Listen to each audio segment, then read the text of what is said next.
नसरापूर अत्याचार प्रकरणातील पीडितेच्या कुटुंबियांना पोलिसांनी हटवलं। अखेर 4 तासानंतर पुण्याच्या नवले पुलावरील वाहतूक पूर्ववत, पीडितेचा मृतदेह अंत्यसंस्कारासाठी रवाना।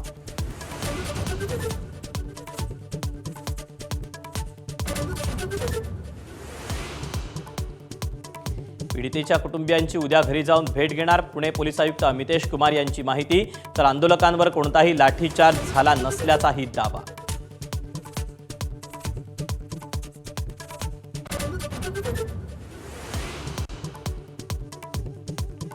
पालघरच्या 57 शाळांमधील 9वी आणि 10वीचे वर्ग बंद करण्याचा जिल्हा परिषदेचा निर्णय। सुमारे 6,500 विद्यार्थ्यांचं भवितव्य टांगणीला।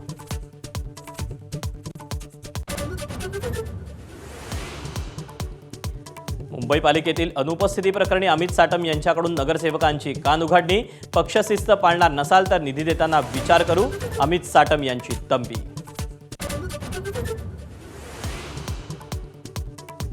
मुंबईतील पायधुणी भागातल्या डोकाडिया कुटुंबाच्या हत्येचं गूढ।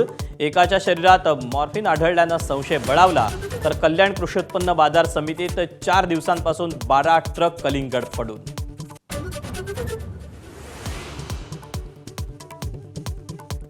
एमएमआरमध्ये मेट्रोचं जाळं विस्तारण्यासाठी येत्या 3 ते 4 महिन्यात टेंडर प्रक्रिया सुरू होण्याची शक्यता।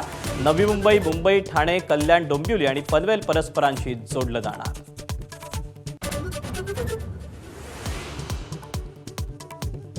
देशाच्या अनेक भागात लाखो मोबाईलवर अलर्ट सायरन। एकाच वेळी अनेक फोन वाजल्यानं नागरिकांमध्ये संभ्रम। आपत्तीची चाचणी असल्याचा सरकारचा निर्वाळा।